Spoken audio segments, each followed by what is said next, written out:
पुणे जिल्ह्यातील शिरूर येथील 10 शाळांचा आर्थिक व इतर चौकशीसाठी बहुजन पालक संघाच्या वतीनं सन 2021 मध्ये तक्रारी अर्ज केला होता। त्यानुसार पुणे जिल्हा परिषदेनं के.डी. भुजबळ या शिक्षण अधिकाऱ्याद्वारे शाळांची समितीमार्फत चौकशी केली होती। त्यात प्रथमदर्शनी या शाळा दोषी आढळल्या होत्या। त्यानंतर त्यांची मान्यता काढून घेण्यासाठी शासकीय समिती तयार करून चौकशी झाली।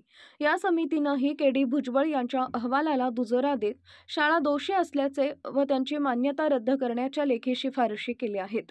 तरी शाळा सुरूच असल्यानं पुणे जिल्हा परिषद शिक्षण विभाग, शिक्षण उपसंचालक व शिक्षण संचालक हे सर्वजण या कार्यवाहीला जाणून बुजून टाळाटाळ करत असल्याचा आरोप भारतीय बहुजन पालक संघाचे महाराष्ट्र राज्य संयोजक नाताभाऊ पाचरणे यांनी केला असून पंतप्रधान कार्यालय व मुख्यमंत्री कार्यालयाशी पत्रव्यवहार करूनही न्याय मिळत नसल्यानं मुंबई येथील आझाद मैदानावर आमरण उपोषण करण्याचा इशारा दिला आहे।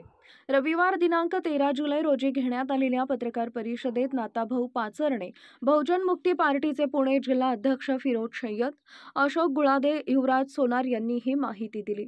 शोशाई न्यूज साठी फैजल पठाण, शिरूर। नाथाभाऊ शिवराम पाचरणे, महाराष्ट्र राज्य संयोजक, भारतीय बहुजन पालक संघ।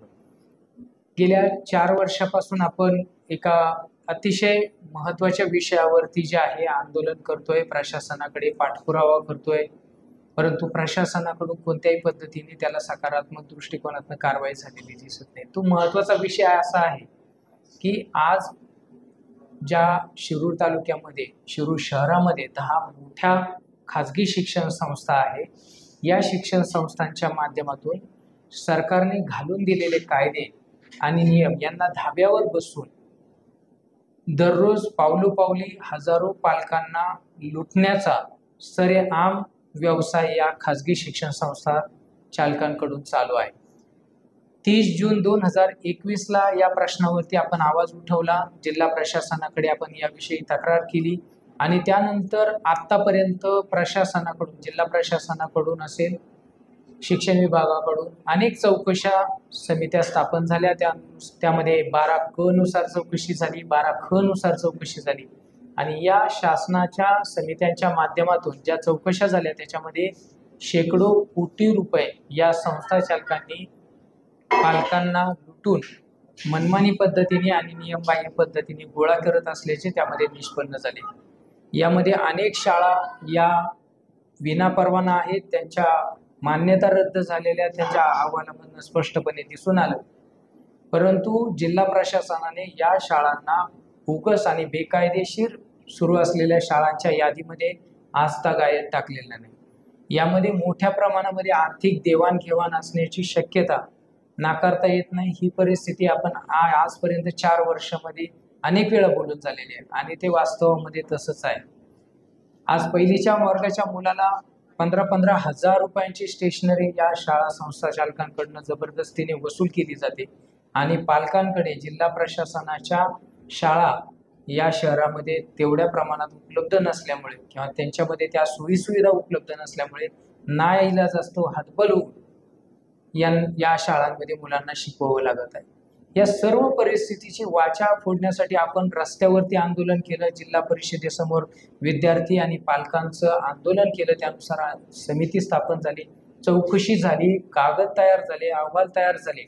परंतु पुढे काय? शिक्षण संचालकांच्या दालनामध्ये ते अहवाल आज 18 एप्रिल 2024 मध्ये शिक्षण संचालक महाराष्ट्र राज्य यांनी माननीय मंत्री महोदय, शिक्षण मंत्री महोदय यांच्याकडे ते पुढील कारवाईसाठी पाठवण्यात आले। या 14 महिन्यामध्ये राज्य शासनाकडून या गंभीर विषयामध्ये कोणत्याही प्रकारची कारवाई झालेली नाही।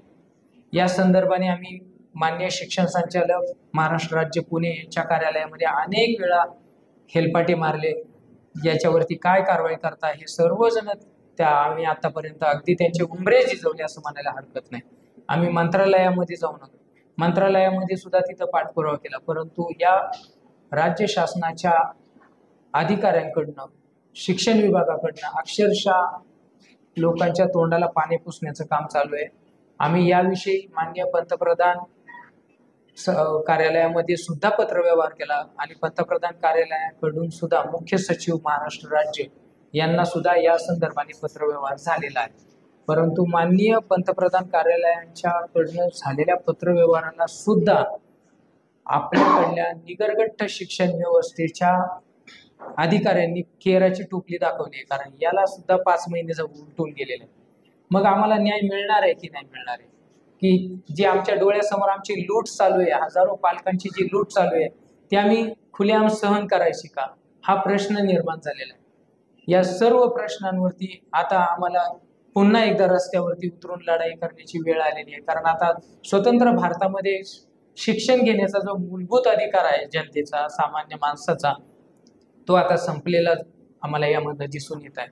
म्हणून व्यथित होऊन अगदी प्रशासनाच्या हेलपाट्यांना कंटाळून आता हा शेवटचा एक टोकाचा निर्णय घेतलेला आहे की 13 ऑगस्ट 2025 रोजी मुंबई येथे आझाद मैदानावरती मी माझ्यासह माझे सर्व सहकारी आणि पालक आणि विद्यार्थी यांना घेऊन आमरण उपोषणाला आम्ही सर्वजण बसणार आहेत. कारण आता आम्हाला न्याय मागण्यासाठी उपाशी राहण्याची वेळ या सरकारने आणलेली आहे आणि त्या वेळेला सुद्धा आम्ही सगळेजण सामोरं जाऊ. आणि जोपर्यंत आम्हाला न्याय या विषयामध्ये आता मिळणार नाही तोपर्यंत आम्ही हे आमरण उपोषण सततपणे चालू ठेवणार आहे. त्यामध्ये जीव गेला तरी हरकत नाही, परंतु आम्हाला न्याय हा मिळालाच पाहिजे. कारण हा प्रश्न फक्त शिरूर तालुक्यातीलच खाजगी शिक्षण संस्थांचा नाही, हा संपूर्ण पुणे जिल्ह्यातील शिक्षण संस्थांचा आहे, हा संपूर्ण महाराष्ट्र राज्यातील खाजगी शिक्षण संस्थांचा आहे.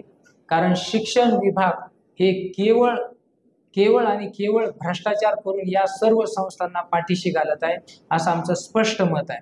तरी राज्य शासनाने असेल, मुख्यमंत्री कार्यालयाकडून असेल, या सर्व विषयामध्ये गांभीर्याने लक्ष घालावं आणि आम्हा सर्व जनतेला याच्यातून न्याय मिळवून द्यावा हीच आमची अपेक्षा आहे.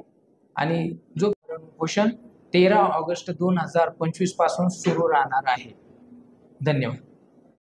संयोजक नाथाभाऊ पाचारणे यांनी आंदोलनाविषयी सर्वांना माहिती दिलेलीच आहे. यामध्ये एक महत्त्वाचा प्रश्न मी आपल्या माध्यमातून, प्रसार माध्यमातून जनतेपुढे मांडणार आहे.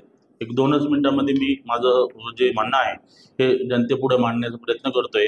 यामध्ये एक महत्त्वाचा विषय आहे. 2009 साली केंद्र सरकारने RT ॲक्ट म्हणून कायदा लागू केलेला होता. 2009 साली RT ॲक्ट म्हणजे शिक्षणाचा अधिकार या नावाने कायदा बनवला आणि त्या कायद्याच्या अंतर्गत काही त्यांनी तरतुदी केल्या होत्या. तर शिक्षण संस्था ज्या पद्धतीने व्यवसाय करतायत आणि व्यवसायाच्या माध्यमातून ह्या बहुजन समाजाची आर्थिक लूट करतात, ते थांबवण्यासाठी 12क आणि 12खच्या चौकशा आणि त्या माध्यमातून त्या शाळांवरती वचक निर्माण करण्यासाठी किंवा त्यांच्यावरती नियंत्रण करण्यासाठी एक मान्यता रद्द करण्याची तरतूद त्यामध्ये केलेली आहे.